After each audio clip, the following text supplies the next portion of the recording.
Test, test. This is a test. Test, test. Test one.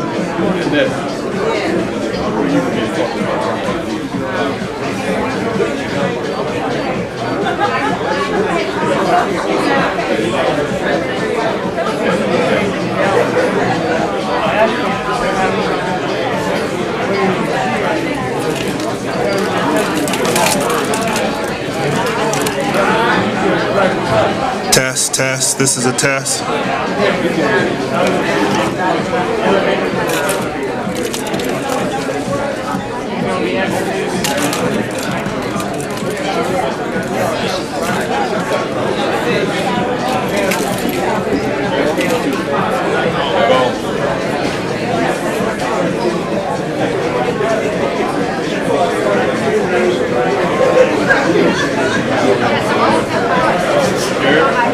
How you doing, Jared? You sound good.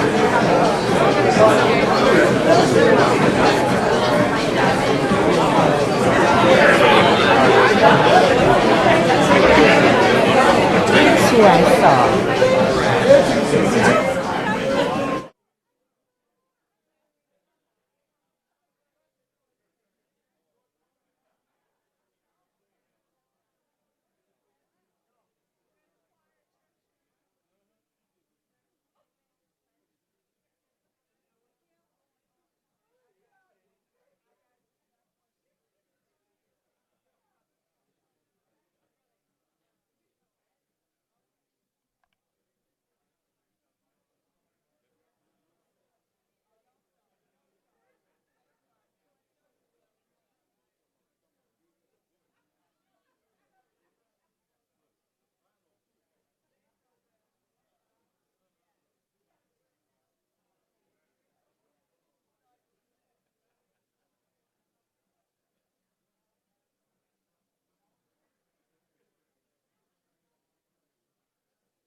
soon as I find Senator Ramirez, has anybody seen him?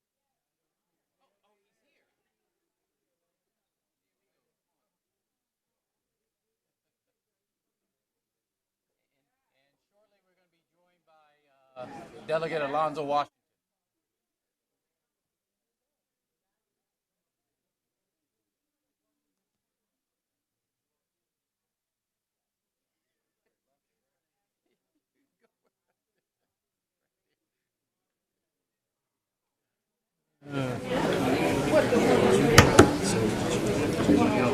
So turn your mics on, you guys can see push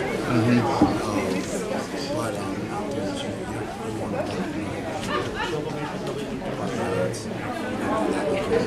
Yep. wanted to give a shout out to That bouncer that told me to take care of this first row.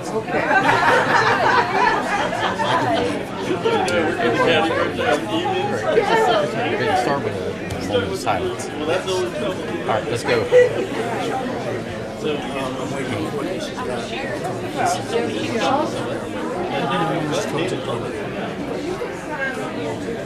30 seconds. I think you can start rolling and she can give you the...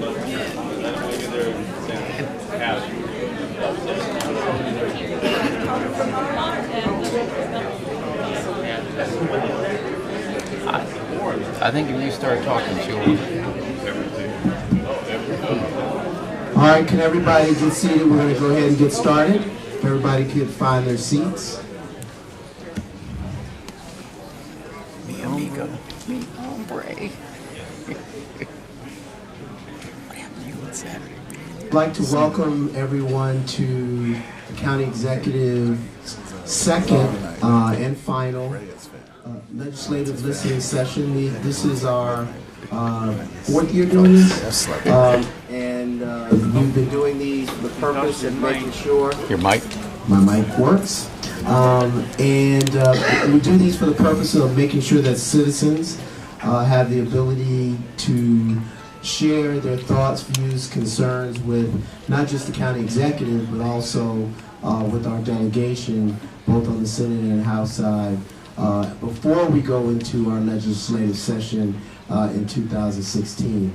I want to thank you all for taking time out of your busy schedules and certainly with the weather to make it out here with us tonight.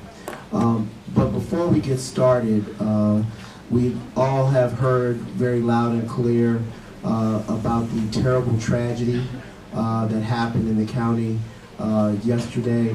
And we also want to give a salute to our first responders who were there on the scene. The chief is there in the back room, at the back of the room. But we certainly want to do a moment of silence, please, for those individuals who we so sadly lost, and certainly those individuals who were injured in yesterday's terrible accident. Moment of silence, please.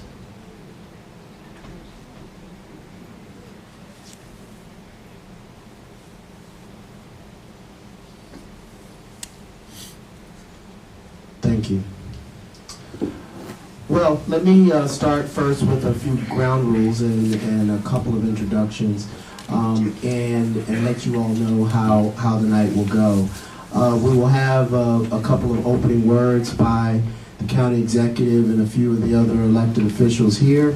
Following that, we'll go into the question and answer, or the question period, or the statement period that you all kind of control. And the county executive will say that this is for us to listen to you and not for you to listen to us. So the objective here is for you to tell us. So we listen, which is why we call this a listening session. Each of the people presenting will have 3 minutes to present. We have a timer here that will keep everyone on time. In addition to the timer, we will give you a warning at 1 minute left in your remarks, and then we'll give you another warning at the 32nd point. And we're asking that you all please be respectful of those who are presenting This is, we want to make sure that everyone gets enough time to say what they have to say, but we do have a number of speakers tonight, so we want to make sure that we, give everyone the amount of time that they are allotted and not go over. And then following that, if there's any extra time, I'm sure the county executive will be after the meeting here to talk to folks one-on-one or whatever after things are over. I'd like to first introduce the county executive. I think we all know who he is, Mr. Sharon Baker, there in the center.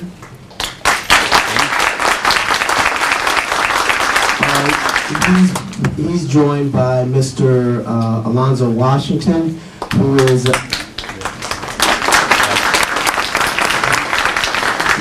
he is chair of the House Delegation's Law Enforcement Subcommittee.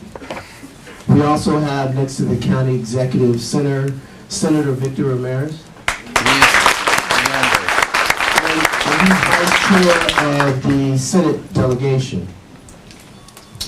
I think we also have do we have a couple of council people sitting here? We have Denny Taveras there. Could you raise your hand, Denny? And Council Member Danielle Galero. All here to listen to you. So I will quickly turn it over to the county executive. First of all, thank you very much for coming out tonight. I'm going to be very short because we did come here to listen to you. And before I give remarks, I do want to turn it over to first Senator Victor Ramirez from the Senate delegation to give opening remarks, and then I'll turn it over to Delegate Alonzo Washington from the House side. Senator Ramirez. Okay. Thank you very much, Mr. County Executive. Good evening. How's everyone? Thank you for bearing this awful weather, but I'm glad that we all made it here safe. Make sure you make it home safe as well. As the County Executive mentioned, we are here to listen. We start session in a couple months in January, but it's always good to get together, talk about the issues that truly affects us and we care about. And always know that we're here to listen. We work for you. You're the ones that elected us to this position. I see many of my constituents here, so I'm glad to be here. And I'll stay a little bit afterwards to also take some information back. Thank you. All right. Thank you. Senator Washington. Thank you, Mr. County Executive. It's good to see everybody here today, and I want to welcome you to District 22. I'm really excited to be here to listen to you, listen to your needs, and listen to what you want to hear, what you want from the state and the county. Next week, the Prince George's County delegation has its public hearing on local bills. Next week, Monday at 7 p.m. at the Sports and Learning Complex. So I welcome you all to come there to speak on any of the bills that we'll have in the House delegation. Thank you. Thank you. And we're so glad to have our council members with us. This is really great. So I'd like for them to just give a brief opening, starting with Councilmember Galeros. Thank you, Mr. County Executive, and welcome to Councilmanic District 3, as well as Legislative District 22 with Delegate Alonzo Washington. I'm just here to listen, so I look forward to hearing all of your comments, and thank you, Mr. County Executive, for pulling together the listening session. Thank you. Thank you so much. My name is Denny Taveras. I represent District 2 that encompasses the area of Langley Park, Adelphi, Mount Rainier, Brentwood, North Brentwood, the city of Hyattsville, Chilham, Avondale, and many more areas. So basically it's an opportunity for me to listen to your needs and listen to your wants and be able to work with the county executive and the state to help realize that vision that you have for our beautiful county. So I just want to thank you for coming out on such a rainy day. Thank you. Thank you. Can we give them a round of applause? This is great. They are gracious enough to come to these listening sessions with us, knowing that they have their own, and we're just fortunate to have each and every one of these individuals representing us. The other thing I do, if you've been to these listening sessions before, you know that we try to get the most out of them as possible, not only as we're going into the legislative session, but also while you're here. So we ask, and they're just such great people, and they just love doing this, that they jump at the chance to actually come to the listening session. So if there's a question that you have of me about our administration, I can really point you to these individuals. And they're excited, believe me. So don't hold back. So really, really, really quickly, and I'm going to do it with the directors. I see our fire chief back there. He's like, can I be first? And I'm like, yes.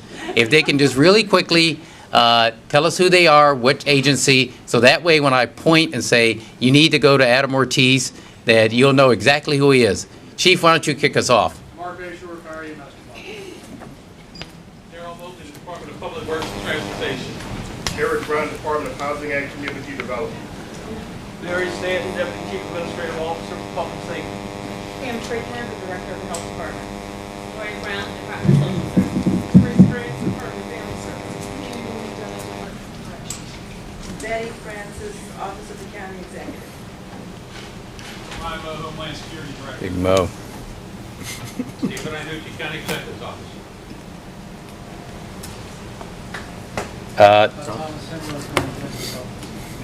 Adam Ortiz, Department of the Environment. Am I missing anybody? Department of Permitting, Inspections, and Enforcement. Great. Sheila Jackson, the Prince George's County Public Schools. All right. Did we miss anybody? Because I want to make sure you're all here, because I'll be pointing you out. Who's missing? Oh, Glenda Wilson? That's Glenda Wilson. She's the chief of staff. And man, very important. Very important. Did you raise it? Because you're kind of short. Raise your hand. Real low. There you go. Now you know why they love. No, I wanted to make sure, because it is important that any chance we get to actually solve some of these problems today, we want to do that. We've got our 311 outside. Our departments are all here. And this is really a chance for us to get feedback from you going into the session, but also feedback what we can do in the administration. So with that, we're looking forward to hearing from you. And I will say this, and Barry said it, but it always comes up a lot. Very rarely will you hear me comment on your comments, because it's really a chance for us to take notes on it. Occasionally, if there is a problem that I think we can have solved right now, I'll point you to one of the directors back there. But other than that, Courtney, raise your hand. Courtney is taking copious notes. So she'll have all that information that will go into legislation that we'll submit to these gentlemen. And so with that, Barry? Okay, so here's how we'll proceed with the speakers. I will call the first person up, and then I will call the second name, so the second person will know that they're on deck. You can either stand behind the individual who's presenting, or just make sure you start moving closer to the mic once you, certainly if you see Courtney holding up the sign with 1 minute or 30 seconds left. So our first speaker is Joyce Brooks, and on deck is Sharon Brooks. Oh, no cousin of mine. Hey, can we get some help, please? Ma'am, right here. We'll take you right to the mic. Okay. Right here. You know, Loretta, you might want to do a 180 and turn and face these folks. Okay. And your microphone is right in front of you. Thank you. You're very welcome. Yeah, we just want to make sure you get back to your seat. Hello. Hello. My name is Joyce Brooks. I want everybody to have a standing ovation for my National Federation of the Blind members here. All right. I'm here to talk a little bit about housing. I was totally applaud when you open up your housing list, but we still need more housing in PG County. I was fortunate, I worked in ASSA for 42 years, and so I was fortunate to purchase my house here in PG County 15 years. But once I retired, and now my retina detached, so I've become one of members of this group, and I just want to say that we appreciate what you have done, but we need more housing. There are so many blind people in our community that are homeless because, okay, you work, you lose your sight, you lose your job, and you lose your house. So we need more housing. Also, right quick, I need sidewalks on my street. I'm on the Forgotten Street on 73rd Avenue in Hinesville, and there's no sidewalks. And also, we need more talking signals because we love to get out and walk. Thank you. Thank you very much. And we're going to help you get to the seat. And I'm sure somebody from Darrell Mobley's shop's going to talk to you about those sidewalks. Okay, thank you. Thank you. Oh, yeah, well, you're good right there, ma'am. Okay, thank you. Good afternoon, everyone. Is it on? Oh, you got another mic. Is it working? No, it's not.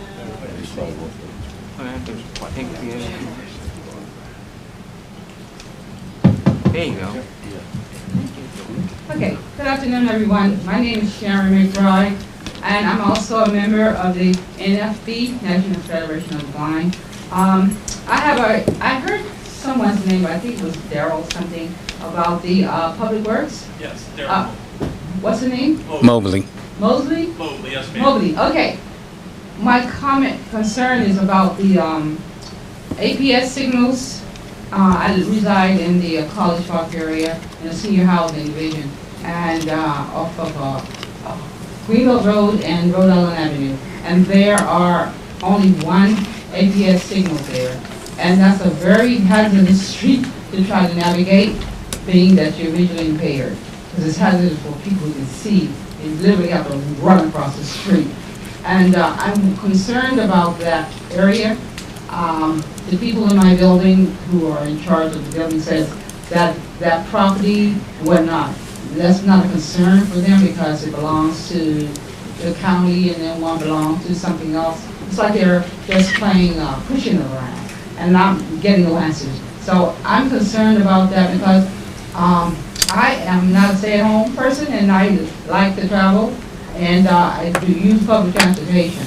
So I need to be able to commute better, and I think that would benefit not only visually impaired, but anybody that has a disability. So I'm waiting to hear what can be done about that. Thank you very much. Thank you. Next up is Joel Ryerson, and on deck is Mark Johnson. Good evening, panel. Good evening. I've been a resident for 43 years in Prince George's County, and my issue with the public transportation. About 2 months ago, they had a public hearing, and they're going to eliminate the R3, which I hope they don't do it, because we need it.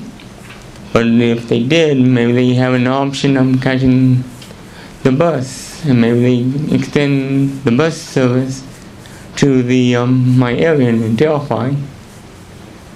And my address is 8611 Laverne Drive at Delphi, Maryland, 20783. And I've been riding buses for 36 years, and I don't think that would be a good idea. And I hope Metro sees that, and maybe the county can help here too. And I like the Purple Line that's going to help me a lot too. It's only a mile from my house on Camas Drive and Delphi Road. So, thanks for letting me speak tonight, and you have a good evening. Thank you. And I'm sure somebody from our Public Works office will talk to you. Let me just say this before the next speaker.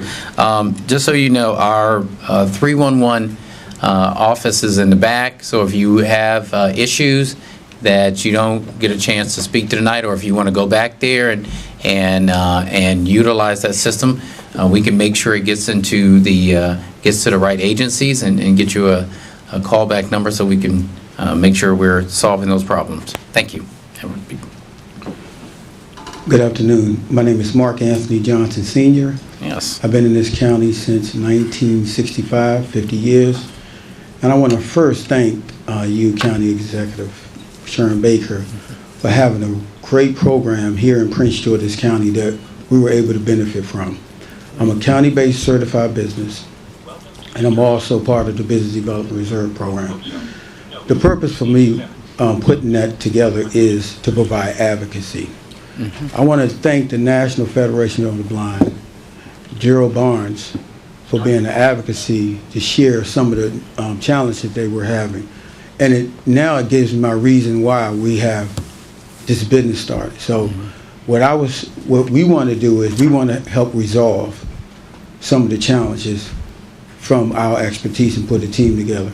And I also want to thank Ms. Brown, because I used to be part of senior job developer for Prince George's County, and handed the idea to the council that created the Job First Act of Prince George's County. So I just came here to thank you and want to just let the public know that it's working. God bless you. Oh, thank you very much. Next up is Michael Ahern. Michael Ahern and Dana Hennett. How you doing tonight? Very good. I'm here on behalf of I'm on the board of, Ardmore Enterprises, which is an agency that deals with people with developmental and intellectual disabilities. And I guess I'm here to ask for supplemental funding for these many agencies in the county. As it stands with the minimum wage legislation that was passed for Prince George's County, the minimum wage that they have to pay their minimum wage employees is going to exceed the income that they get from the state.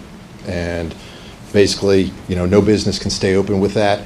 And in fact, half of these agencies in the county are already losing money.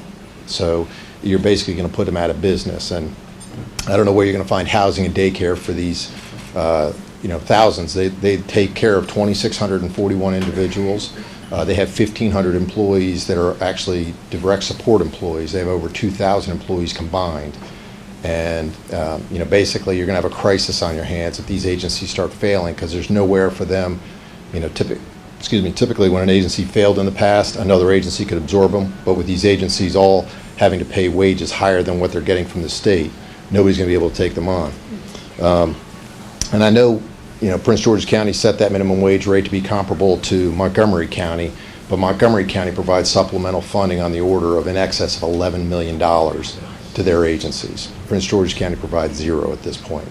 So it's critical that the county step up to the plate and support these agencies. And as a matter of fact, of those several thousand employees that work for these agencies, 70% of them live in Prince George's County. These agencies operate over 161 homes, which will, if they start failing, you're just going to exacerbate the foreclosure crisis. And I know, looking at some of the, where the minimum wage lines up with the state and with county funding, you kind of sit there and say this is down the road, but this is going to happen sooner than you think. Because I can tell you, I work for Sandy Spring Bank. Banks are going to start basically getting out now while they still can. They're not going to wait till these agencies file bankruptcy to protect their interests. So, I urge you to come up with the supplemental funding. I know you guys have a structural deficit that's really hard to overcome, but when these agencies start failing, you're going to have, a crisis on your hands that, the Washington Post is going to be on the front page of how could you tell these agencies to pay this and not come up with any funding to support them. So, thank you. I appreciate it. Thank you. The ma'am. microphone isn't working very well. Good evening, everyone. My name is Dana Hennett. I am the president of the National Federation of the Blind Health and Wellness Division in Washington, D.C. I'm also a small business, co-owner of a small business in Prince George's County. I'm here to talk about transportation. Being an entrepreneur and being involved in nonprofit work requires me to use transportation quite a bit. The things that we have in place already is not adequate. Metro access, you have to plan your life 24 hours in advance. You can't leave the event early if you need to. And if you live in parts of this county, you don't get service on the weekends. That's not convenient for us. So you may say, oh, well, we have car cab service. Yeah, you do. But if you buy those tickets and you have to buy it a certain amount of time, and they're like vouchers. So once you buy those and you contact those cab companies that take them, if they know it's caller cab service, they may not pick you up. So how is that convenient for us? So you might say, oh, well, you have Uber. Okay, Uber is a service, but what about my senior citizens? They may not feel comfortable in using their smartphone to access their information to be used on an app on their phone. They may not even have a smartphone. So how is that convenient? If our nation's capital can have a grant that funds a transportation program for Metro Access users where they can get a cab and go anywhere in the city for $5, and they only have to wait maybe an hour or call it an hour before they need it. I had the opportunity to partake in that service with some people when I attended the state convention. And that cab took 10 minutes to come pick us up and took us where we needed to go. Surely Prince George's County can have better transportation for people with disabilities. If you're able to get anywhere you want to go, we should have the right to do the same. Thank you. Thank you.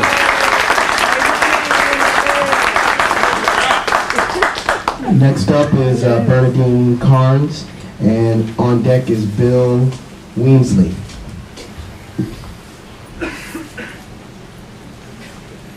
Hello, Mr. Baker and Hello. other elected officials. I'm here today actually for Laurel Hospital. And representing Calverton, there are people, if you look around, there are people with white shirts saying Save Laurel Hospital from Laurel and Beltsville. Taking this hospital from a full-service hospital where our area is starting to boom with development just does not make sense. We have Conterra coming online with all of its development. If you look at Old Gunpowder Road, there's many other developments coming along. And then going just a little bit into Montgomery County, you've got the White Oak Science Gateway coming in with lots of activity, development coming in. Just does not make sense to have to worry about your health care and how you're going to get to a hospital when traffic is going to be hellacious more than it is now. The ambulance will be taking us to whether it's Washington Adventist, which is still quite a ways away, Holy Cross Hospital, Montgomery General, Howard General Hospital, maybe Prince George's. You know, we cannot afford to take ambulance out of service for too long, because then the next call that comes in, there will be no one able to take that person for their health care. We need to have hospitals that are local, and in the future, with all the development coming in, we need to accommodate everybody, whether they're workers, whether they live there. We need to have the services there for everybody for the future health care. It doesn't make sense to have me in a hospital and my family having to travel very long distances to come to make me feel good and help me get back well. And I just feel like that if you look around us, we're here to support this hospital. You know, at one point, Washington Adventist had offered to help the hospital, maybe even take it over, when they were turned down for their certificate need behind the Target on Cherry Hill Road. They thought, well, maybe we could, go into Laurel Hospital. That didn't happen because Laurel Hospital was there.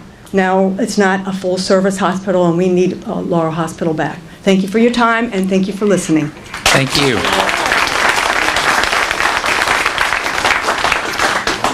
Hello, my name's Bill Walmsley. I'm a 36-year resident of the Lanham-Seabrook area, and I've been waging a personal war against trash in the county. And basically, since 2012, I've been making a daily accounting of how much trash I pick up. Last night, it was 6.53 pounds. At this point, this year, I'm 17.4% above last year's total of 596.1 pounds. I think the county should be in recognition of the fact that they've got a serious out-of-control problem. I know that there's activities on the part of the Department of Environment, Public Works, and that through our Clean Up, Green Up, the new Clean Sweep initiatives to try and get a handle on it. Those are one-time events. What I would like to see is that the county be given additional capabilities in eliminating the amount of trash that's available to be inappropriately disposed of by reducing the amount of plastic bags, of which I can't separate those numbers from that to which I pick up, but they constitute a significant proportion and a very difficult one to deal with, particularly once they get off of the streets and into our wetlands and stormwater management systems. They cause a real problem in trying to get it out. Similar to what we've done to ban the plastic styrofoam, I think we should make similar efforts to ban plastic bags and at least do something to try and get rid of some of the trash that's proliferating throughout the county. Thank you. Well, first of all, thank you for your work. Give him a round of applause. Adam Ortiz is jealous. I think he's going to come out there with you one day and see if he can't match you. You offered last year to do the same. You know what? Oh, where's Calvin? Hold it. I haven't taken you up on it yet. No. We're going to take you. Calvin's going to see you because we're going to go out there, right? I'm coming out there for that. And we did write down that the suggestion on banning plastic bags. Alonzo. Next up is Linda Taylor, and on deck is Rochelle Harrod.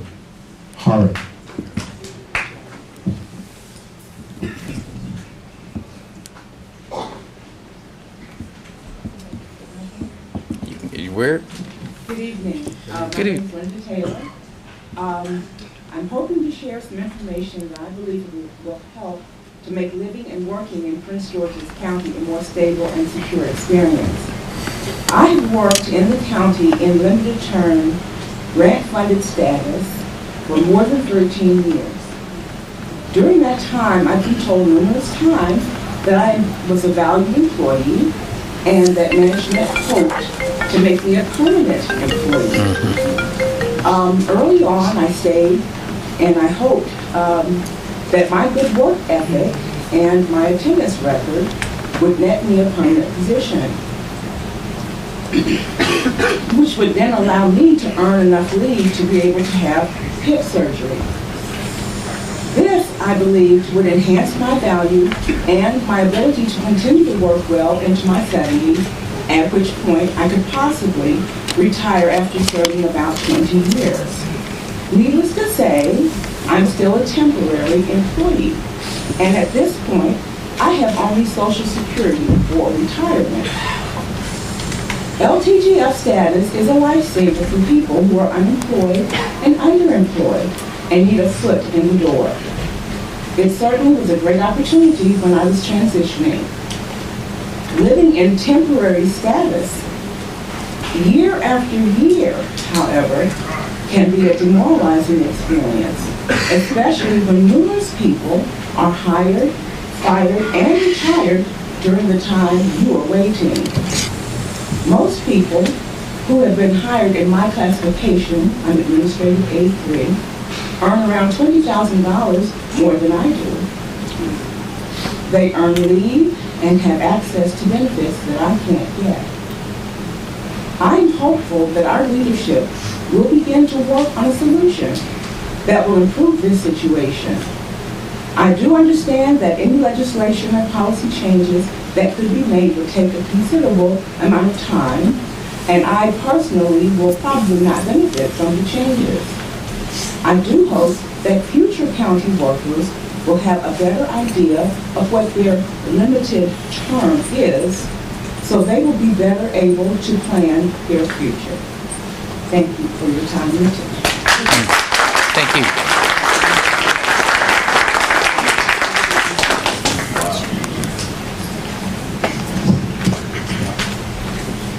Hi, my name is Rochelle Harrod. I've been a Prince George's County resident for 5 years. I come here today not only to make a personal statement for myself, but as an advocate for persons with disabilities about transportation on multiple fronts. Prince George's County, we have a problem. First one being Prince George's County, the bus. Now, it's a wonderful subsidized solution when you don't feel like catching Metro Access.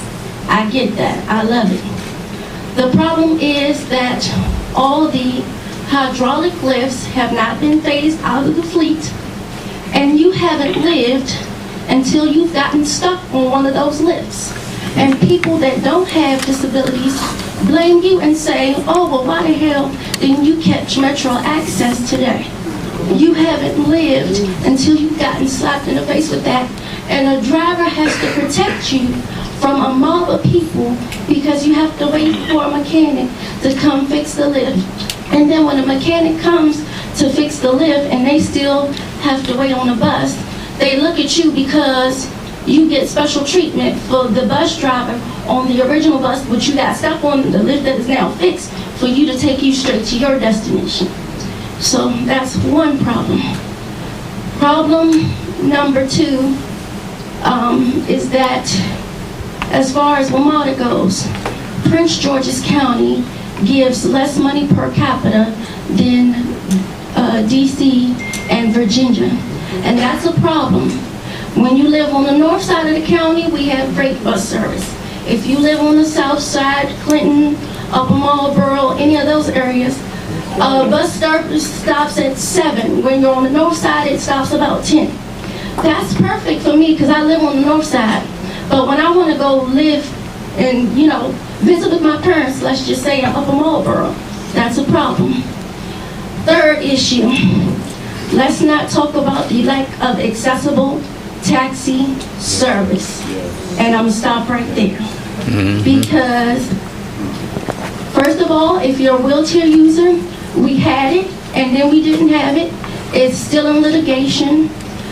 I understand that the taxis we did have were sold to other jurisdictions, but my problem is that we have enough to do oversight, but not enough staff to do enforcement. So let's work together to fix that problem and make these people proud in this room to call it the gorgeous Prince George's. Thank you.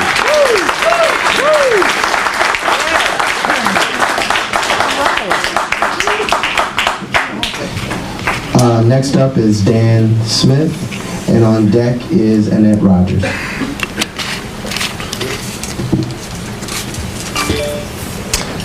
Thanks very much. Dan Smith from Cheverly. I'm a proud resident, as most of you know, of 30 years and 44 days in Prince George's County. But who's counting? But not only have I raised 2 daughters through the public schools, very proud of them, but also 4 years ago I moved my parents here. And we just had their 70th wedding anniversary. And they are saying they are thriving. Their health is much better than living out in the suburbs of Virginia. We had a 70th anniversary at Accokeek Foundation with Prince George's Catering, and we brought people from across this country who celebrated with them here. So I'm proud of that. I'm proud that I work at the Anacostia Watershed Society, where we've got 26 employees, people who come from DC, Anne Arundel County, Montgomery County, and Baltimore to work in Prince George's County on the Anacostia River issues. And we're proud also that as an organization, we're in the middle of bringing in most of our $3 billion budget, which has grown a lot in recent years, comes from outside sources. So we've brought in about $3 million in just a few years on projects that we spend here and do improvement in the county. So I think that is sort of a testament and example of the kind of thing that we're trying to do with your initiative with the public-private partnership and the environmental, seeing ourselves as a green leader.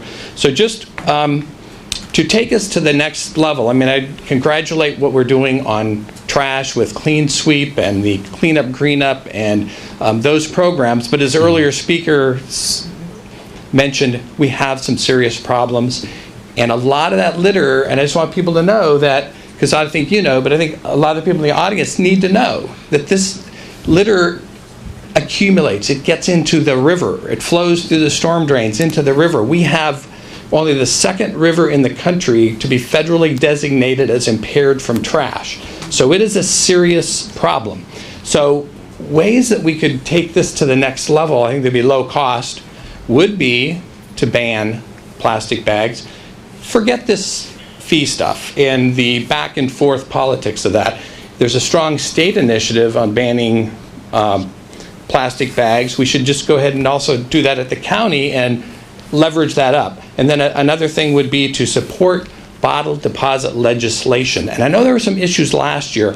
It's been restructured. I think that the bill that is going to be introduced will meet our needs. And they've really tried to address the concerns of the county to be able to allow our system of recycling to continue with that. So those are 2 initiatives that I really would urge support for, and that also to take the the funds and the money that we're using right now for stormwater remediation things, just use your executive powers to get a lot more breaking down silos and getting agencies to work together and leverage. Whenever an infrastructure project is going, get those working together. Thanks. Thank you. Thank you, Dan.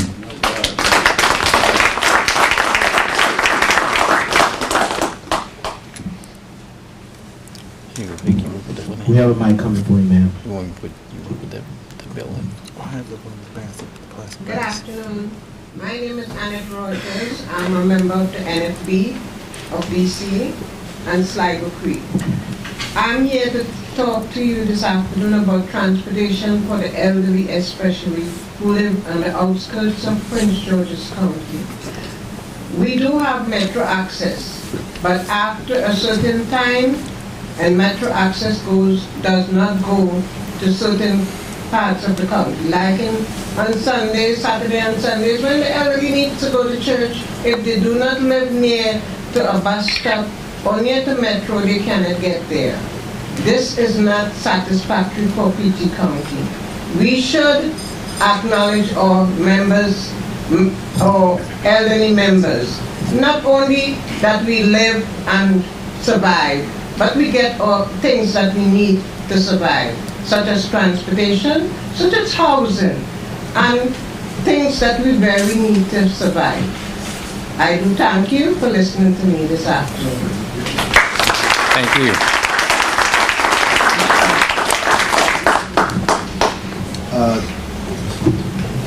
Next up, we have, I think it's Jeff, was it Lemieux? Yeah, you got it. Lemieux?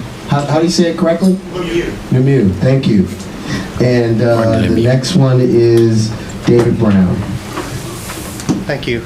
I'm Jeff Lemieux. I'm with the Washington Area Bicyclist Association Prince George's County Advocacy Committee. Terrific. And also Bike Maryland. And I came tonight to give you a draft of a new study that we've done. Terrific.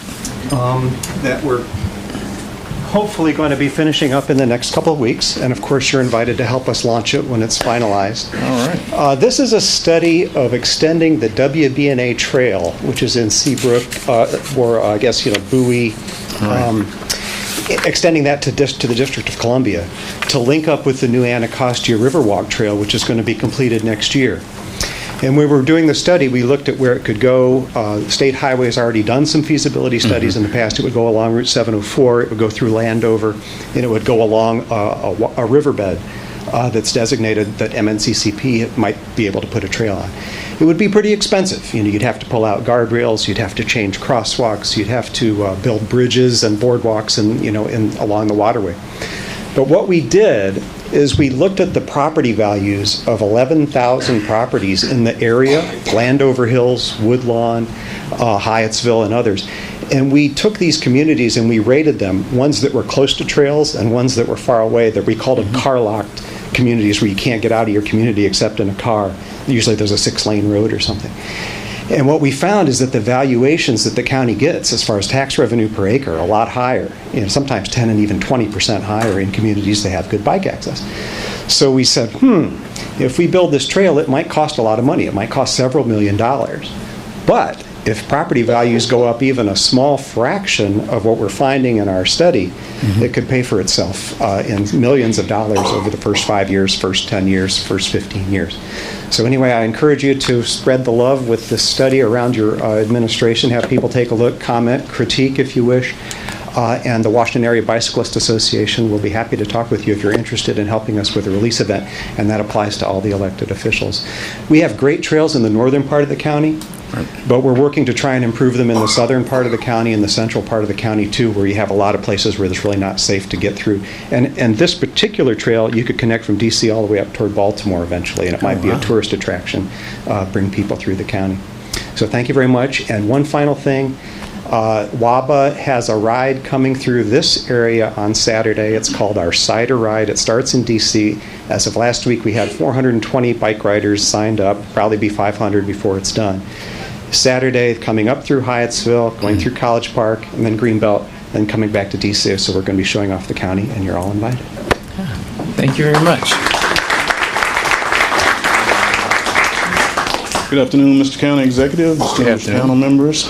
My name is David Brown. I'm a South County resident. I call myself the energy guy.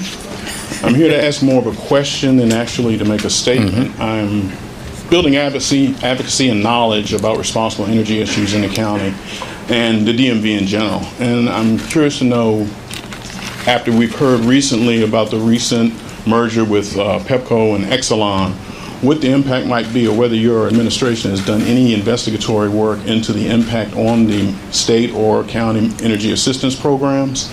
And also, as we start to get many different solicitations for deregulated energy supply services, whether there is any relationship with Pepco or Exelon with the emergency assistance programs, or whether we might be free to make, or the participants in those programs might be free to make changes to their energy service suppliers where necessary or where they see that as an economic benefit. So I'll be happy to take your answer or the environmental or public works. Thomas Himmler, and standing next to him is Adam Ortiz. So two experts on this. I'll be glad to talk to you. See how excited they are? I told you. Might they have anything to say whether there's been any investigation into the impact that might happen? Yep. That's what. Next up, we have Chris Casey and Michael Alafi.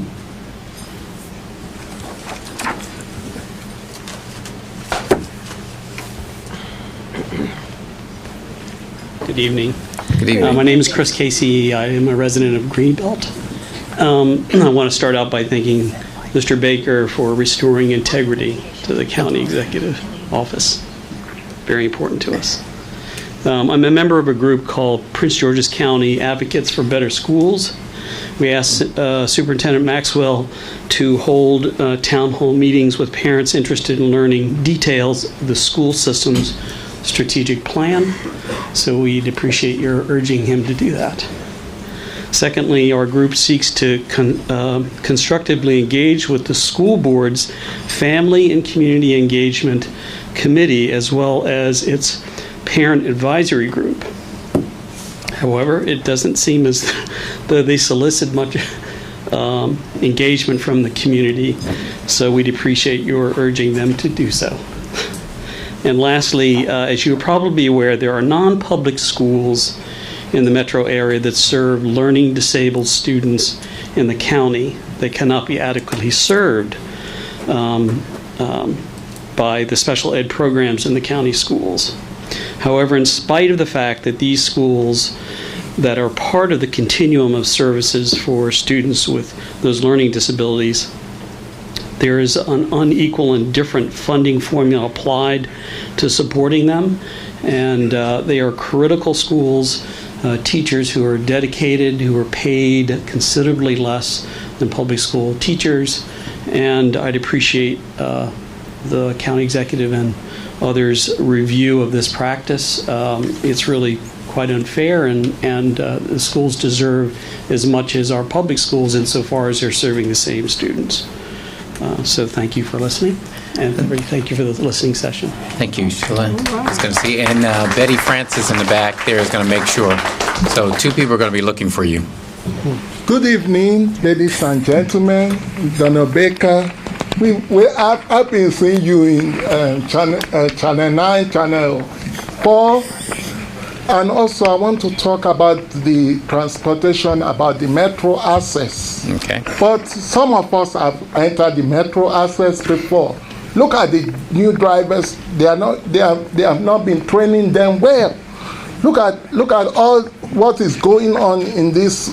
And also, I want to thank all these Prince George's fire people who are helping us out. We need more security. We need more police. I want to speak to them because I know I've been seeing you before. You have been nice to us. I want you all to come and visit us. My sister Rochelle, and also Miss Jackson, and also Miss Sheila. Shannon is not here with us. Mm-hmm. We want you to come and visit us at at Prince George's County. We want to tell you all that we love you We're praying for you. And also, let me tell you, please pray for us in Africa. We have fighting going on there. Please, we need your help. Thank you all. God bless you.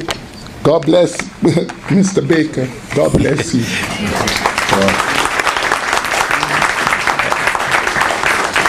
God bless you, and thank you for testifying, and we're praying for you, and we love you. Next is Andy Culp, and on deck is Sharon Wirtz. Good evening, Mr. Baker. Good evening. I'm Andy Culp, and I work in Prince George's County, and I'm part of the Prince George's Provider Council. And we're a collection of about 21 providers in the county who support people with intellectual disabilities. I'm also a mother of a person with disabilities, and thankfully my son doesn't have the level of disability that would qualify him for these kinds of services. But if he did, I would want to make sure that he was getting services from the most qualified people we could find. Our direct support staff number about 1,500 people in the county who live and work in the county, and they do a lot of work. They have to have 60 hours of training to work with the people we support, and they barely make above minimum wage. And in the county, as you've heard earlier from some of my colleagues, it's been really difficult to pay because our funding is primarily state funding. Over 90% of our funding is state funding, and it's based on the state minimum wage. So when the county increased its minimum wage, we thought that was great, but now we don't have enough to make ends meet. And over 60% of our provider group reported operating losses in fiscal year 14. So that's a whole year behind the data we've got, and I'm expecting that we'll probably have more this year. So this year we're going to be asking for your help and a supplement so that we can make ends meet and some of our agencies don't fail, and we can continue to provide good supports to people with disabilities in the county. Thanks. Thank you very much. I just wanted to come say hi. I think the girl misunderstood me about speaking, but I will speak. I work with Central Kenilworth Avenue Revitalization, and my group does interact with our delegates, and we thank them for their support and the work that they do to help support Central Kenilworth Avenue Revitalization.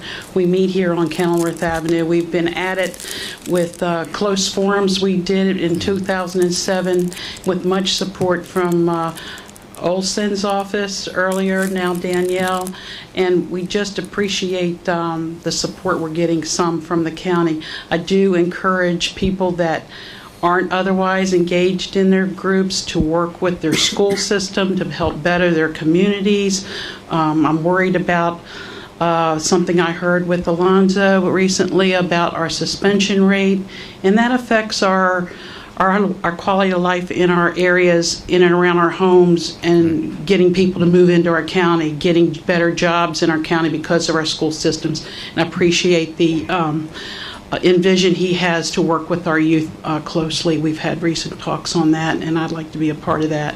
But I encourage all of the guests prior to me that have reached out to you from the people with disabilities. My husband now is on dialysis, and it is a problem with Metro Access. He luckily is able to get down and on the bus right now to go.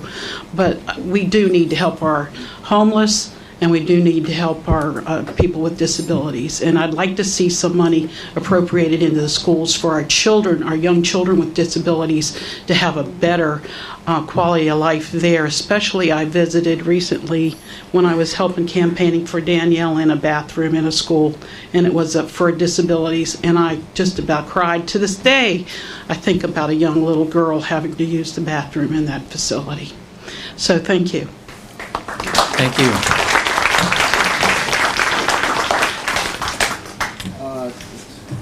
Next up, we have Mary Babbitt and Stephen Sonnet.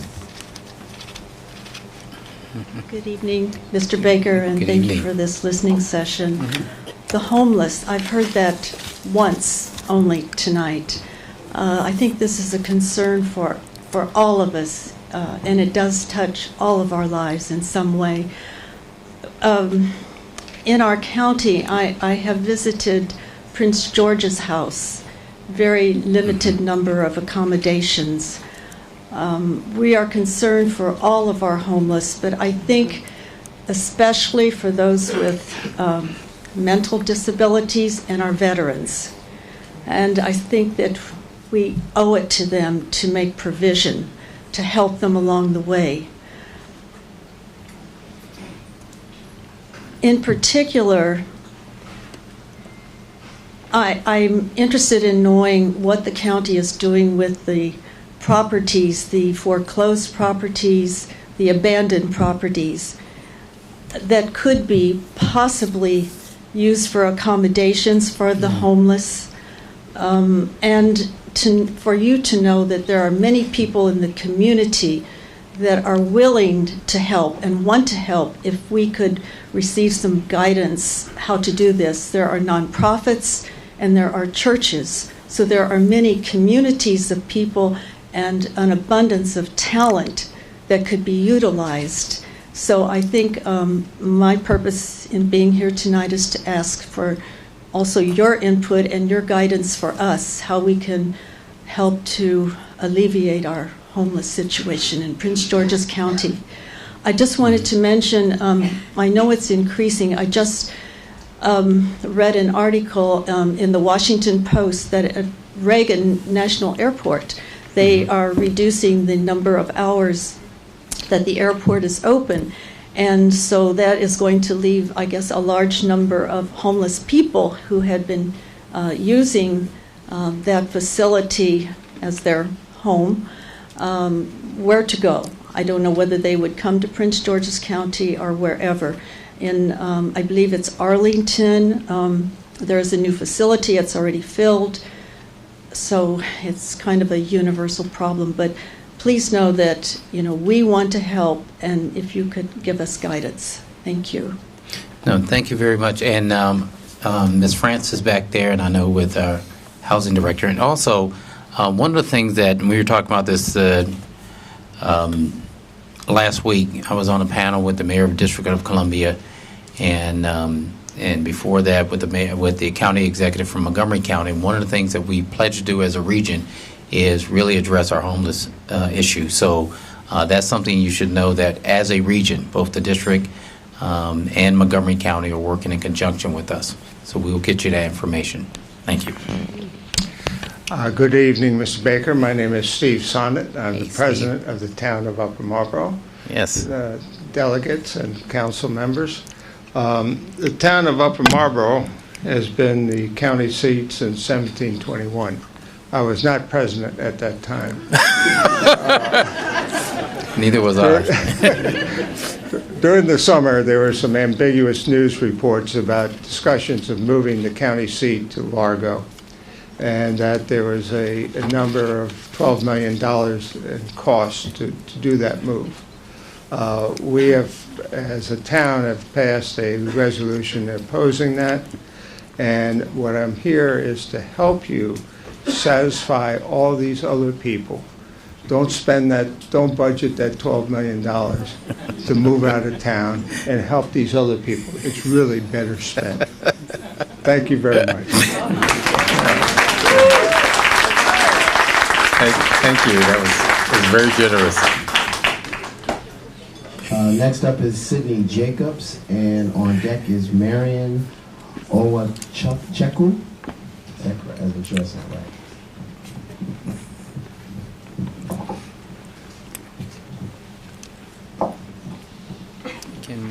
You got the mic?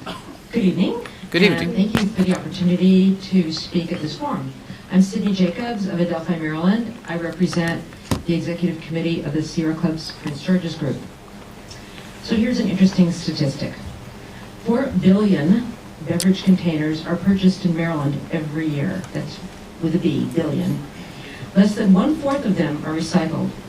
That means that more than 3 billion plastic, aluminum, and glass containers end up in landfills, incinerators, and as litter. Anyone who spends time recreating on our waterways, driving our roads and highways, or visiting parks and beaches knows that beverage containers make up a significant part of the litter polluting our outdoor spaces. The good news is that we can do something about this problem. Maryland has the opportunity to join 10 other states and pass a bill that would encourage recycling by offering a 5-cent redeemable deposit on aluminum, plastic, and glass containers sold in Maryland. In states with a refundable deposit, recycling rates are 3 times higher than they are in Maryland. The Redeemable Beverage Container and Litter Reduction Program, aka the Bottle Bill, will be introduced in the General Assembly in January. In addition to significantly reducing litter in our state, the Bottle Bill has other benefits. Recycling glass, plastic, and aluminum uses less energy than using raw materials. Reusing aluminum saves 95% of the energy required to make products from ore. Another benefit is the increase of revenues from recyclable commodities. Under a beverage container deposit program that tripled the recycling rate, county revenues could increase from an estimated $18 million to $50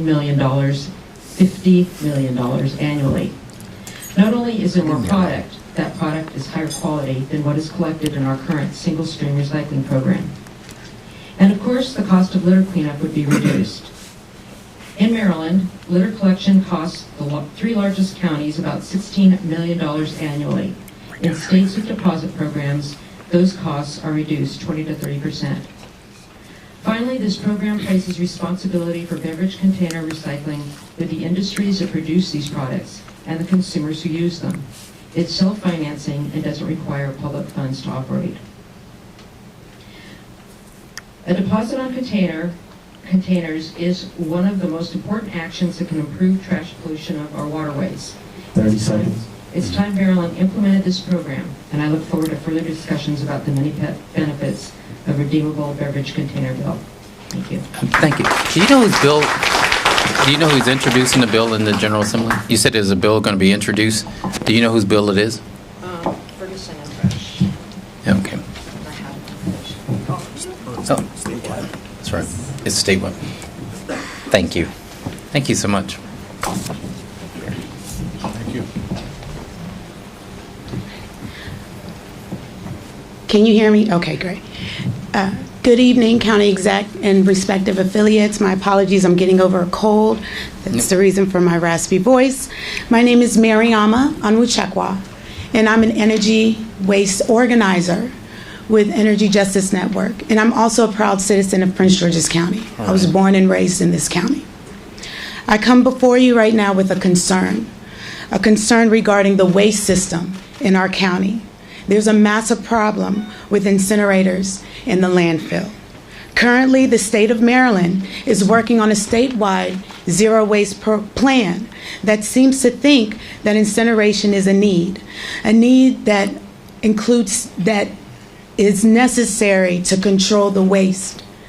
However, there are steps that can prevent us leaning towards incinerators and leaning more towards zero waste in tactics such as using the zero waste hierarchy of reducing, reusing, recycling, composting, and more. Detailed from these specific steps that I've mentioned, we can anaerobically compost, we can MBT or mechanically biological treatment our waste. There's also job creation when we lean towards zero waste and not towards incinerators and landfills. The job creation has a potential of about 5 to 10 times more jobs than landfilling or incinerations. I'm not even going to speak on the health issues because many of the people in this room may be the recipients of breathing in the toxics, the toxins, the fumes from the landfills, from the incinerators. Let's also remember residents, employees of Prince George's County, and all those affiliated with Prince George's County. Incinerators have a tendency to be planted in communities that are with people of color. It is a form of environmental racism.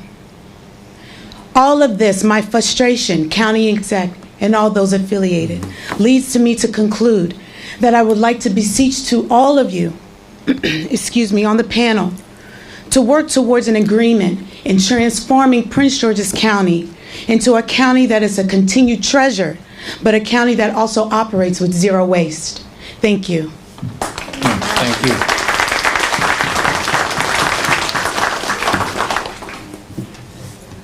Next up is Lois Staves and Nick Halucci.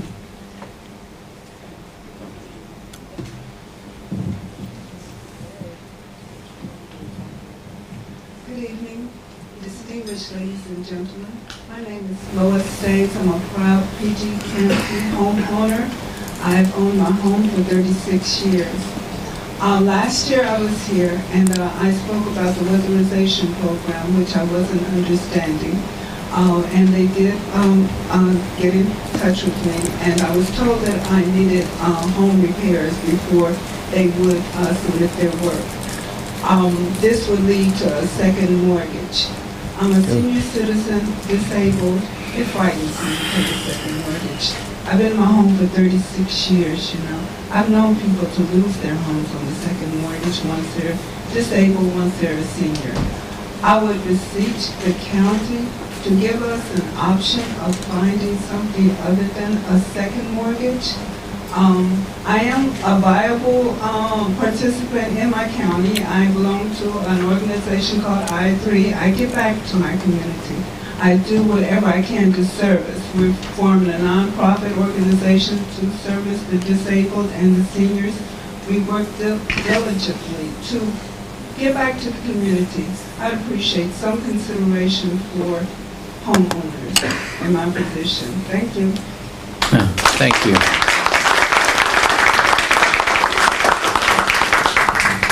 Somebody from our staff will be in contact with you. I'm looking over at Tom, Barry, Adam. Yeah. Good evening, and thank you for this event that brings together the county leadership and its citizens. It's a great opportunity to voice our views. My name is Nick Lukey. I'm here as president of the ARC of Prince George's County. It's an organization that provides services and advocacy for people with intellectual and developmental disabilities. It's easy for me to say, and their families. In addition, I'm also the parent of a profoundly autistic young man. He's 44 years old. He's never said a word in his life. I like to focus on our county's minimum wage requirements and what I think must certainly be unintended consequences of how it impacts the individuals and families we serve at the ARC. For many years, the State Developmental Disabilities Administration has worked to support a rate of pay for direct support professionals that work with individuals with developmental disabilities, and at a rate that's above the state's minimum wage because of the skill and demanding nature of the work that's involved. For example, as you've already heard, it's a minimum of 60 hours of training before they even work with a single individual with disabilities. In 2014, the state legislature passed a bill that increased the state's minimum wage, and at the same time it provided a higher rate of reimbursement for direct support professionals in an effort to ensure that these critical positions would not become minimum wage jobs. At the same time that the state was increasing the minimum wage, Prince George's and Montgomery counties passed legislation that increased their minimum wages significantly higher than the state's. This means that without additional funding from the county government, county providers, like the ARC, will not be able to meet the county's minimum wage requirements, which could result in thousands of direct support positions becoming minimum wage jobs or not being filled at all. The consequences for county residents we serve at the ARC, for example, could be disastrous. We must have county assume some responsibility as a partner with the developmental disabilities community on an annual basis to ensure that we can continue to provide quality services to county residents with intellectual and developmental disabilities. We have a physical infrastructure that's been built up and that's supported and maintained by the county. We also have a social infrastructure that we've built up, but that is not being maintained very well now by the county. And we ask that this infrastructure also be supported and maintained. Thank you very much. No, thank you very much, and thank you for the work you're doing. Next up is Michael Gantz, and on deck is Carol Plotnick.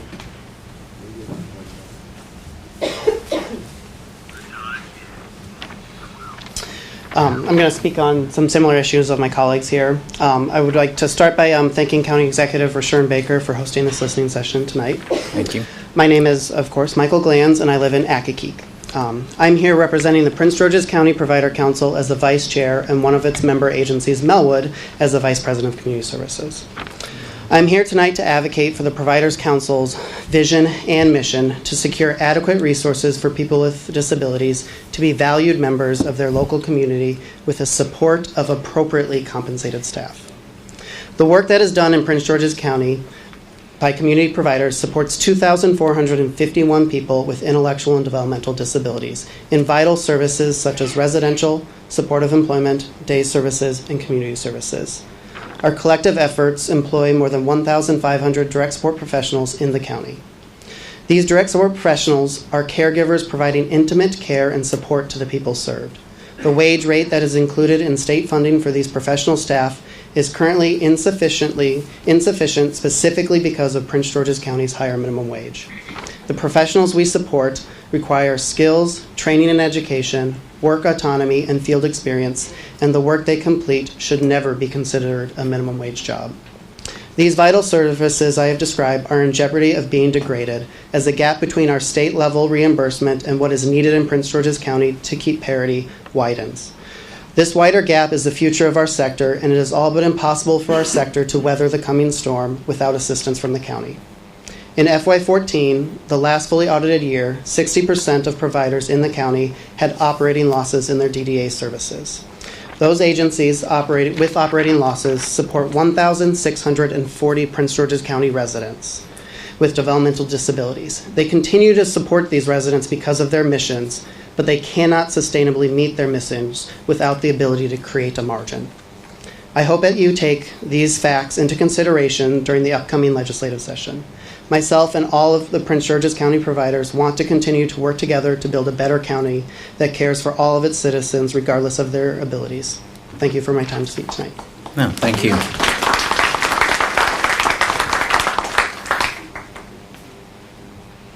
Good evening, Mr. Baker and Good evening. members. I'm happy to be here. I'm a Prince George's resident, been in Laurel since 1981, and I want to speak about Laurel Regional Hospital. We really need that full-service hospital.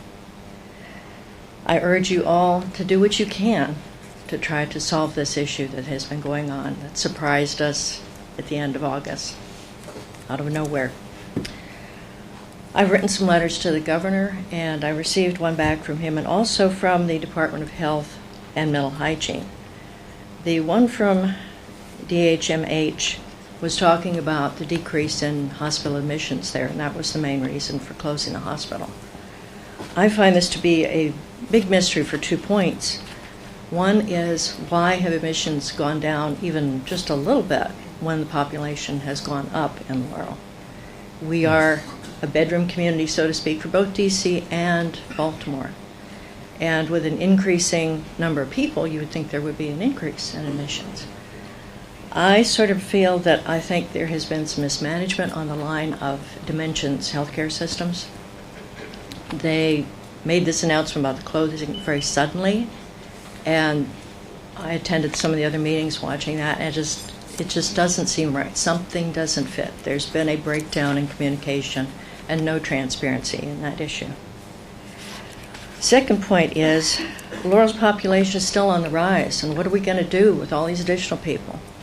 Probably within the next year, 3,000 new housing units are opening in Laurel, right next to the railroad tracks. And then there's the Conterra development. Right. We're not sure how many are coming out of that.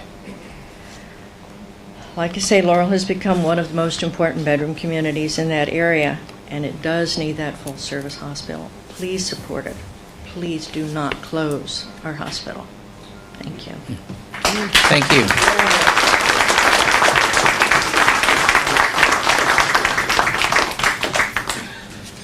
Next up is Aaron Markowitz and Michael Moms.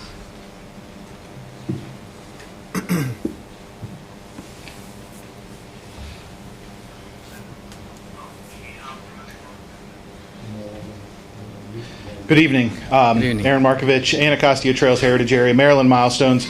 as you all may remember, War of 1812 and other fun activities over the last few years. We should never do that again. No, it was a great time. I do want to say thank you for the support that County Exec, you provided me, and really everybody here at this diocese has provided Anacostia Trails over the last few years. We're looking forward to a great year coming up with moving into a new visitor center space at the Pyramid Atlantic project in Hyattsville. I wanted to give you two items tonight. One is looking at, we're part of a larger group called the Prince George's County History Consortium. This is a group of historic sites around the county looking to improve visitation. Some are park and planning spaces, some are not, such as Greenbelt Museum, Laurel Museum, so on and so forth. They're looking to improve the tourism infrastructure so that everybody understands the Conference and Visitors Bureau is trying to attract people to the places that are visitor ready. And many times our sites are not visitor ready. They're not quite up to snuff for visitors to come. And we're on the doorstep of DC, and we should be bringing people to those places. And we're looking towards the creation of a cultural tourism plan that may include the growth of Anacostia Trails into a countywide program. I wanted to note that Glendale Hospital, an interesting project in the county, was just listed as a 6 to fix by Preservation Maryland, and that may be coming. So we've got a lot of those historic and arts-related things, but one of the things that I wanted to make sure I mentioned tonight and have part of the conversation, we've heard a lot about transit, sidewalks, paths, ability to walk different places, to travel different places. We've got trail openings coming next year. Hopefully by October of 2016, we will have the trail open into DC that you'll be able to ride your bike or walk all the way from downtown DC to Prince George's County. And these trails, as was heard earlier, are an economic development boost, not only for property taxes, but then the ability for those bicyclists, they stay longer, spend more, and look for a higher quality product. And with our new hotels and development, things like the food truck legislation recently, those kinds of bicyclists are looking for that type of food options. So these things need to connect. As we look in towards bike share and rentals, my request is that the county exec, maybe there is a space at the policy level for a, if you will, bike czar. Someone who can really look at these issues around the county and make the connections throughout the county. There is a new one in the DPWT, and maybe that person is that position, but we really want to make sure that there is a bike czar, if you will. Thank you. Yeah, we like that. They're excited about Daryl. He's excited about that. He can talk to you. And Adam Ortiz, has a personal favorite around that. So we're going to combine two of these agencies. Thank you. Yes, young man. Good evening. My name is Michael Morris. I'm assuming that's what you meant. So along with abusing chickens for a quick, my proper introduction. My name is Michael Morris. I am a volunteer for Food and Water Watch. So here we go. So along with abusing chickens for a quick profit, poultry companies plan on doing the same thing with humans. Big poultry companies like Tyson and Purdue are eagerly planning on building a chicken poop incinerator in Somerset County. So you may be asking yourselves, what's the harm in that? Burning chicken manure releases toxins like carbon monoxide, arsenic, sulfur dioxide, sulfuric acid, hydrochloric acid, dioxin, nitrogen oxides, and PM10. All these colorless and odorless pollutants have been known to cause cancer, cardiovascular diseases, and respiratory diseases. Now, some of you might be asking yourselves, what does this have to do with this county, or my family, or me? One clear example would be that trash incineration is currently being considered as a source of energy in this county, and trash incineration gives off some of the same pollutants as chicken manure incineration. So my point being, if these corporations have no problem putting Somerset residents in danger, then I doubt they'll lose any sleep endangering residents of this county, or Montgomery County, or Anne Arundel County. Unbelievably, burning chicken manure is currently considered clean, and is currently in Maryland's renewable portfolio standard, along with actual clean energy sources like wind and solar. So on behalf of every breathing creature in Maryland, I'm asking you, all of you, to clean up Maryland's renewable portfolio standard. Thank you. Thank you, young man.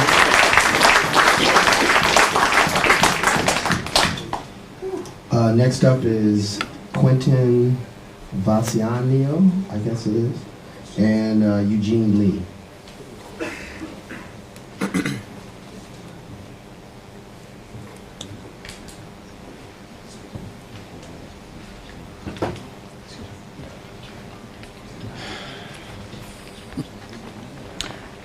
How you doing? Good. If you could step to the mic for us. Want to make sure we hear every word you say. Okay, thank you. Thanks for having this meeting, Mr. Baker. I'm actually here for my business, which is a different issue. I've spoken before when we were at the Prince George's Learning and Sports Complex. I spoke to this gentleman, spoke to Mr. Himmler. Nothing has happened. But you said something about the Board of Education or something like that is here. So I'm going to try to get two issues in, and this is more important because it's about my child. My child, Nala Vassiani, she's in the 2nd grade. She's a straight A student. She was accepted into the Talented and Gifted program in Prince George's County. We know how valuable education is. Education stops children from, probably getting pregnant early, being on drugs and doing different things. She has straight A's. She was accepted into the Talented and Gifted program. I enrolled her in the school. They then called me and saying they couldn't find her test results. And the testing isn't a math or science or social studies or reading. It's a cognitive thinking test.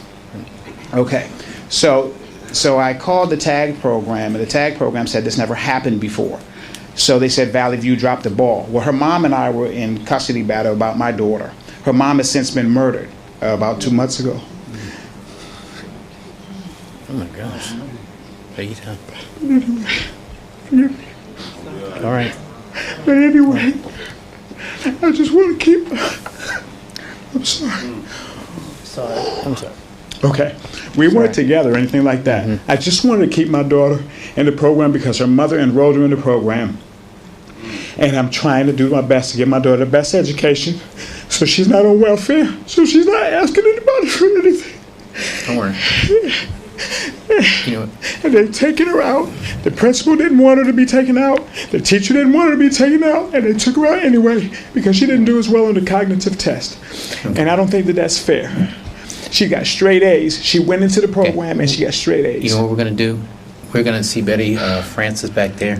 We're going to send you right back there to her, okay? Okay, that's not it. I'm sorry. It just gets real emotional because it's my child. No, I understand. And she's doing well. So anyway, so let's move on to the second issue. Yes. All right, let's move on to the second issue. I'm sorry. That's all right. But anyway, all right. So I'm a small business owner in Prince George's County. I have a dealership, a small dealership. It's called Q's Quality Cars on Central Avenue. I spoke to you before. I spoke to you on Central Avenue. Somebody else's child got killed, and you were there at an old gas station or something. You told me to talk to Jason Williams, which was your assistant at the time. You told me you were going to help me buy the property that's behind me that had a $240,000 tax lien on the property. It's only assessed at $35,900. I just wanted to expand my business. I get emails all the time about how, the county is for helping minority businesses or small businesses. I spoke to this gentleman here before. He remembers me walking me to my car. You directed me over to Mr. Himmler, which I don't see anymore, and I keep getting all this chat. It's been 3 years. I spoke to Linda Allen. I mean, I'm not asking anybody to give me anything. I'm asking to purchase this property, and I've talked to you before. I've talked to Jim before. I'm just asking, can you help a small business out? That's all I'm asking. Can somebody make something happen this time? This is not the first speaking session that I've been to. Well, let's do this right now. We're going to send you back here to Betty, talk about your daughter, and then I'll have a conversation with Tom and Calvin. You go over there also? Okay. All right. Thank you, sir.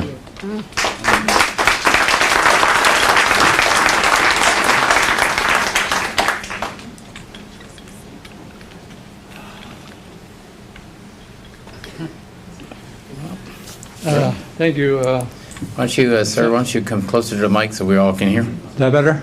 Yeah, it is.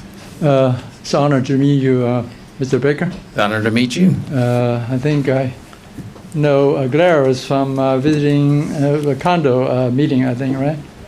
Is that Mayor? No. Jordan? No? Okay. Anyway, I feel honored to be here. They look alike. That's legitimate. Okay. all seriousness aside here, my condolences to the man that suffered such tragedy, just like people that die in the church van. Terrible. Let me introduce myself. I've been here in the U.S. since '53, coming from China. So I appreciate democracy. Okay, coming from a communist country. Okay, now I know, Mr. Baker, you're connected with Ms. Bozer, who's in Beijing, I think, arranging a sister relationship with D.C. there. Also with Leggett, is it Montgomery County? That's correct. Okay, actually, my concern started when I noticed in Montgomery County that they have a law as to go to effect on January 1st. So they require HOA members to undergo formal training. I think it's a good thing to have, because in my 41 years in one condo in Chelsea Wood, I've seen the board vicissitude, lots up and downs, and now it comes to the point where the board is violating not only its own bylaw, Maryland bylaw, and without impunity, with impunity. Was that? No, that's not. Okay. Now, I appreciate democracy. Okay. The last time I had public speaking was at my mother's 103 birthday. Oh wow! I had to read up on from speaking about I think Mayor Cuomo, is it? Tell me how to do. Imagine you're naked, okay? So you're naked. Thank you.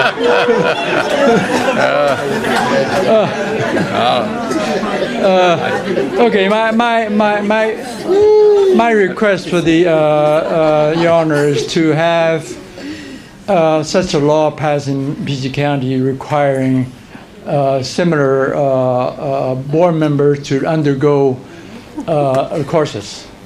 I've been active in my 41 years, communities, cleanup. I fully sympathize with the trash, talk about bike path and... Now that buzzer is for you. The what? Yes, your time is up. Oh, okay. So I appreciate if you can have such. I'm with. I've been talking with Johnny Hicks about the common ownership. So I appreciate it. We've got that. We got. Thank you very much. Thank you. Next up, we have Joseph Sanford, and on deck, I believe that's Quita Osborne. Oh.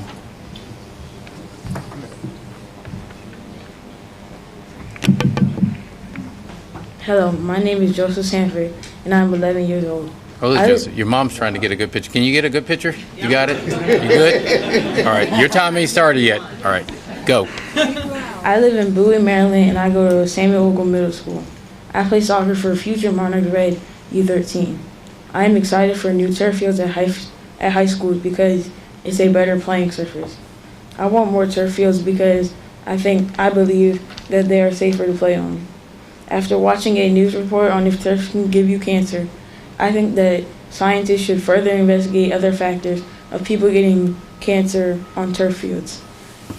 With more turf fields, youth sports could continue throughout the year. People could also get daily exercise, and the fields won't need much maintenance.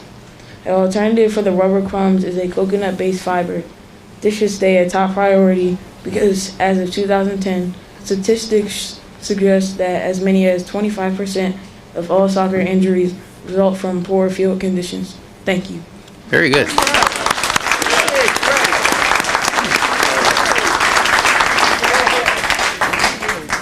Good evening. Thank you for the opportunity. Thank My you. name is Perquita Osborne. I am Vice President of the St. Barnabas Village HOA. I have 3 concerns that I want to address this evening. I'm a concerned citizen for financial waste here in Prince George's County. And I have to admit that the first red flag I have seen in my area on St. Barnabas Village has been replacement of sidewalks 3 times along St. Barnabas Road within 2.5 years. Not repair, replaced. Okay? The second one is running water from a broken main pipe that was reported September 3rd, and it has not been addressed. Now, the water started along Fraser Lane, I understand. The WSSC has been to my home about it twice because now it's running. I live on a lowland. It's a small little bedroom community. We're very proud of it. But now the water has run onto my property under my driveway, and it has been running for almost 2 months now. Okay. Now, the next thing I wanted to discuss with the waste situation is St. Barnabas Road has been repaired for, I know, all of this year and half of last year, and we have yet to have it repaved. Okay? Along St. Barnabas Road and Branch Avenue. It is disgraceful. Okay. So with all of that waste and everything and the concerns along those lines, the homeowners at St. Barnabas Village, we have no entrance lights there. Our concern is safety, as 2/3 of our community is retiring. And so we wanted to put lighting at the entrance of St. Barnabas Road and Fraser Terrace. We were denied that. We were going to incur all cost and liability just to go under Fraser Terrace, not the main street, just under our Fraser Terrace street, so that we could have conductor on both sides. So I'd like to have someone to meet with me so that we can discuss the water that's still running on St. Barnabas Road and into my property. Also, the fact that someone is double billing, triple billing the county. I'm telling you what I see. And then also, if we could get the lighting situation addressed. Thank you very much. Daryl, is this you, ma'am? That gentleman right there is excited about helping you, and he's got a bunch of folks with him. Look at him. He's really excited. They're ready. They might be going to check on that water tonight. All right. That's what we like to see. Next up is Amber Woods, and on deck is Karen Copeland. Miss Woods had to leave. She had a complete metro accident. Oh, okay. We're very sorry about that. Karen Coakley coming up, and behind her will be Peter Hogle. Hi, Karen. Good evening, Mr. County Executive, Senator, council members, and delegates. I'm here also to speak on behalf of Laurel Regional Hospital. For those of you who don't know the history of Laurel Regional Hospital, it was originally the Laurel Beltsville Hospital, and the Laurel Beltsville community spent many, many years lobbying for that facility.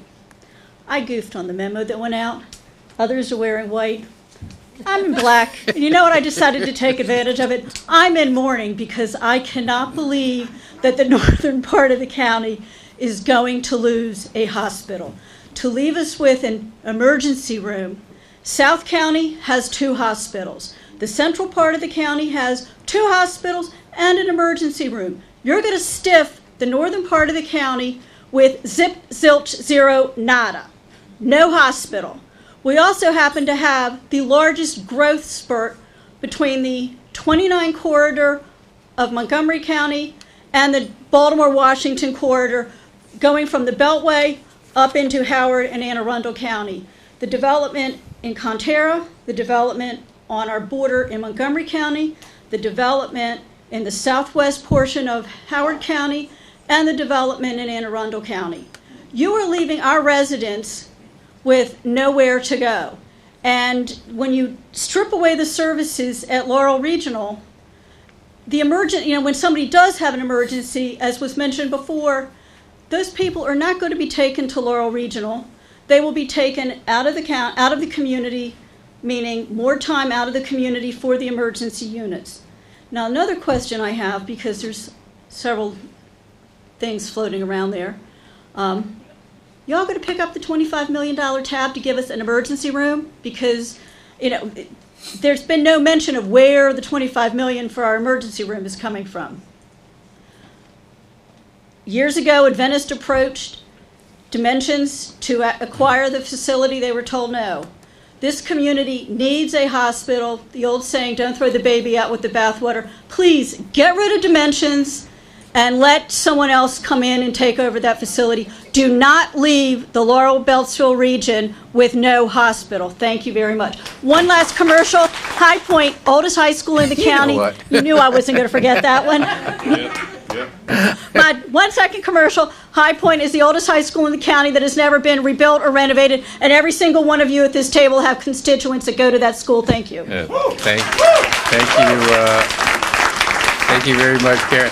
Let me just say just in case we get any more speakers on the Laurel Hospital, I did have a meeting this afternoon with the mayor, Mayor Moe, and I did tell him I would announce tonight that we are meeting. We met this afternoon, and we're going to put a work group together. So I did want to let you know that he is on the job. I think he's being sworn in tonight.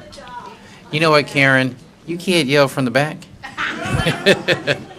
All right. Oh, we got another speaker up here. Yes, please. Good evening. My name is Peter Holden. I'm Executive Director of New Horizons Supported Services. It's been our neighbor in Cheverly. Yes. It's been a nonprofit in Prince George's County since 1969. And this Saturday, I'm just going to throw this in. This Saturday, the 14th, we're participating with Prince George's County in Keep America Beautiful campaign, nationwide recycling, environmental green. The reason I signed up and mentioned that is because it's about jobs. Jobs. Jobs here in Prince George's County for the nonprofits that support people with disabilities are in jeopardy. Serious jeopardy. The message that we have tonight, and you've heard some of my colleagues tonight, is that the same message that we had last spring when we addressed the county budget and also the state budget. Some 1,500 employees countywide are facing a jeopardy in their jobs. All these nonprofits who serve over 2,600 people with disabilities with a payroll of over $30 million in this county are in jeopardy. The minimum wage increase we cannot afford to implement. Simple as that. I'll refer to it as an unfunded mandate. You've heard from some of my colleagues again. What is required is the county's help with local support, funding to assure that we can obey the law. We need to obey the law, obviously. Montgomery County has stepped up, and Montgomery County is providing support. Without your support, our agency and many others providing critical services to our county's citizens with disabilities are at risk of going out of business, very simply put. County Executive Baker, what do? The state of Maryland gave us 3%. The minimum wage increase in the county just in this past October is over 10%. There's a gap. Yeah. How do we bridge that gap and stay in business? Tonight, I think your county delegates and providers are asking for a commitment of support. We're looking for support to match our actions with funding. We appreciate the actions. We want to pay our staff more. But without money to do it, what do? We thank you very much also for creating jobs in Prince George's County and Cheverly for recycling, and we want to make sure those jobs continue. You've been there, you know how important it is to 676 people. These jobs must continue, and we ask you for a commitment of support, please. So thank you all, and pleasant dreams.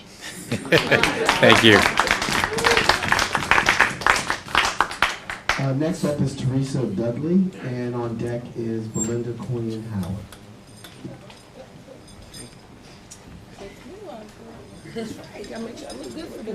There you go. The camera's rolling.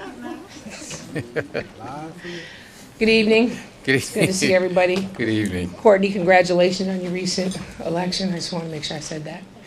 And I'd like to say hello to my senator, Victor Ramirez. It's nice to see good representation. Thank you. I'm here today for a couple of reasons. One is I am the president of Prince George's County Educators Association. I was elected in July. I took office. And I'm very concerned about a couple of things. One, I'm concerned about making sure that in line with what Delegate Alonzo Washington is working on in reducing the suspension rate, is for our county to take a real look at restorative practices as a means to eliminate some of the suspensions that are happening. Our children are at a significant disadvantage because most of our children that are being suspended for insubordination. Now, I don't know what insubordination looks like. All I know is that I was suspended at least 9 times when I was in school for stuff, and none of it was insubordination. But hey, I turned out all right, okay? So we can't throw the baby out with the bathwater. The other issue that our schools are facing right now clearly is the fact that we are having a significant turnover of teachers on an annual basis. This year we had to hire close to 800 new teachers, new to the system. It's a very challenging thing for us to continue to train them. And so what we're looking at is our peer assistance and review program, where teachers evaluate other teachers and support them their first year. Right now, we're triaging those new teachers, and only the ones that are struggling are receiving the service. So a teacher who's just kind of okay getting it is not getting the support that they need. And I know that they need that. So I'm asking you to take a look at those two things along with time to learn, time to teach. And Senator Ramirez, as you move to the General Assembly this session, there will be legislation from the Maryland State Educators Association giving us time to teach. Our children are at a significant disadvantage because they have higher needs. They need even more time in the classroom, and they're significantly losing out because of the tremendous amount of testing that's going on. I'm going to take that hat off for a second. I got 1 minute. And this is Teresa Dudley, civic activist and member of the Prince George's County Democratic Central Committee. Okay? I'm very concerned about Landover Road. I heard comments tonight about the bike route going up and down Landover Road. And I don't know about anybody else, but I would be afraid to walk up and down Landover Road, never mind ride a bike up and down Landover Road, because of how fast people are coming down that street. One of my son's best friends was killed outside of my back door because I live on Landover Road about 4 or 5 years ago. He was killed crossing the street at that stoplight because people are coming down there too fast. They came in, they put crossing signage down by Kenmore Middle School, and they've put cut the sidewalks for people with disabilities, which I appreciate that. However, people are still flying down the street, and the people that are getting run down and killed in the street are being treated like animals, because the people who are being hit might be the people who are coming stumbling out of the liquor store, but we can talk about those hours later. But the issue is they don't have advocates for them. So we need to do what we can, because no child like my son's friend should be run down in the street. Thank you. Thank you, Teresa.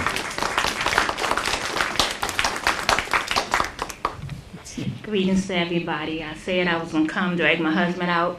I wasn't going to speak, but how can I be elected and not represent my people? So, I'm speaking. I'm asking you that you keep Addison Roadway and Morgan Boulevard in the revitalization program for Prince George's County and Central High School. It's a lot that needs to be done. They are inside the Beltway, but a lot can be done with that area, so please keep it in your plan. Next, I have great concerns about the completion of Walker Mill Park. Even though I'm on a Park and Recreation Advisory Board, we'll talk about that later because I really think it's just a joke. But past completion date and money was already allotted by past administration for the park and Central Prince George's County, and the dates are passed and nothing has been done with that park. I have concerns. It's been too long. A lot of things have not been done inside the Beltway, and it needs to be addressed. One other thing that housing came out and spoke at my coffee circle meeting, and I appreciate the director and his staff coming out, but they told us about programs, and then once the citizens called on it, including me, we were put on a waiting list, and then we were told that funds were no longer available. I think citizens need to be addressed, updated on things as far as grants, and I think it needs to go out to all citizens, not just some when funds are available. I also want to ditto all the requests of every person that's here, especially my fellow disabled citizens, because if people took time out to come here and speak, I think we need to listen to everything they said. So I also want to address that, because A lot of us could be sitting at home holding up remote and just flicking TV, but we took time to come out here to fight for our communities and our residents and our families and our businesses because we are concerned. Last but not least, as unions fight for fair wages and benefits for employees, we expect our elected officials to do the same. Okay, for non-union companies, for non-union paid equality, for fair scheduling, and for earned sick leave for all residents of our county. We expect you to act like a union because you are elected. Last but not least, so yes, we must all stay engaged, keep involved, and empower ourselves in the everyday decisions of this county because we love Prince George's County. And we elect you, and we expect you to do the same. Thank you. Thank you.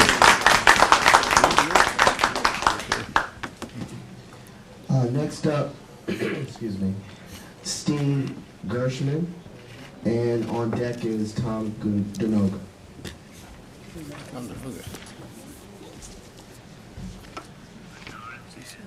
Good evening, ladies and gentlemen. Appreciate we can the ask you to opportunity step a little closer to the mic, so we want to make sure everyone in the back can hear you. My name is Steve Gershman. I'm the president of the Sherwood Forest Citizens Association, representing approximately 450 homes off of Woodyard Road in Upper Marlboro. The purpose of my discussion this evening is based on the potential budget cut to the police department and specifically District 5. Over the years, we've had a great partnership between the community and District 5, including what I consider is one of the best models of the community working with the police department to solve a lot of the crimes in the area. I do have a copy of the past 5 years of crime in the area, and it is the lowest in the past 5 years. I did send an advance copy of this afternoon, and my concern is twofold.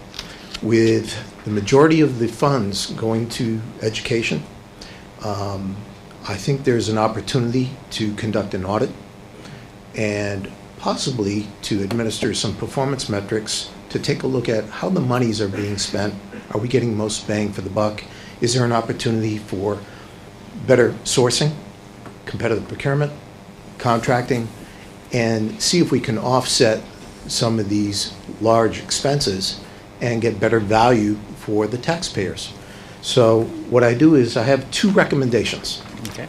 First one is the Public Safety and the Fiscal Management and the Planning, Zoning, and Economic Development Committee should work together with the Police Chiefs Citizens Advisory Council and articulate the proposed budget cuts, develop joint impact statements, and develop a plan to address the significant shortfall of new police recruits, pending and immediate police officers that are retiring, specifically address the increased commercial building and new housing public safety concerns. The second recommendation is due to the size of the Board of Education budget, 62.8%. A basic audit over the past 5 years may provide opportunities for greater efficiency and effectiveness in the obligation and expenditure of these funds. More specifically, application of something similar to the Malcolm Baldrige or Lean Six Sigma or other performance metrics methodology criteria could be employed to assist in greater accountability and a more robust fiscal responsibility. This would also lend itself to greater buying power and return on investments. Thank you for your continued commitment and hard work in making Prince George's County a leader, and for your time and attention this evening. Thank you very much. And I know that Barry Stanton heard that, and Betty Francis. So we'll have those two. And I think, did we get a copy of this? Great. I do have. Do you have extra one? Yeah. Thank you. Thank you. Let me approach the bench. Good evening. You may not remember me, but you might know my son. He's a county employee. It's very bright young man. Far exceeding his father. I came for two issues. One, I heard your comments on the hospital. I'm vice president of Laurel Senior Friendship Club, and we submitted a letter this week to the governor asking him, we're supporting the employees and asking him to look into the hospital situation. I would say, from my prior experience, the county government made a lot of the efforts and spent a lot of money to support the Cheverly Hospital. And at that time, Laurel was making money and Cheverly was losing money hand over fist.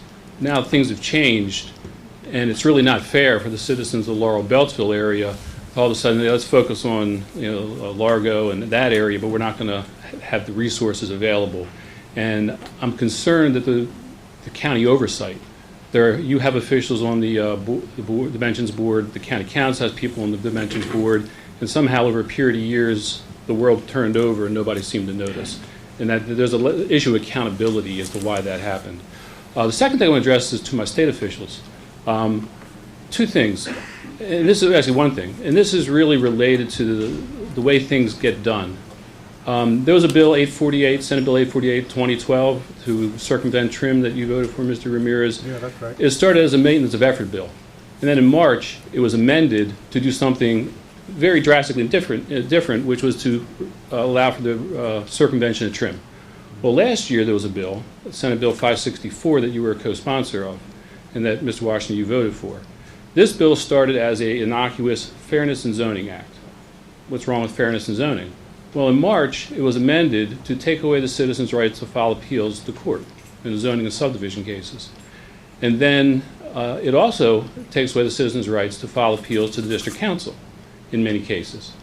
And these amendments that come in March, after people see bills at the beginning of the year, there's something wrong with that. I'm not saying you did anything wrong, because I know how things, not as well as you do, but I know how things run in Annapolis, where bills move fast, things happen.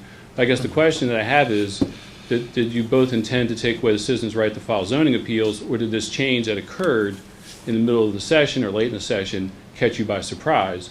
Because the new session coming up is a perfect opportunity to fix that situation so that citizens won't have their rights taken away. Because the only thing fair was fairness for developers in the bill. So I'd urge you to take a look at it. These things happen, but they can be fixed. Senate Bill 564, fairness in zoning, or lack of fairness in zoning. Thank you very much. Okay, that was our last speaker. I want to thank everybody for their time and energy tonight. Mr. Baker, did you want to say a few words in closing? Just very brief. I want to. Can we give the round of applause to elected officials who came out here tonight? I mean, this is shows how much you care. And thank you for coming out to this last legislative hearing. We look forward to talking to you. Thank you very much, and have a safe ride home.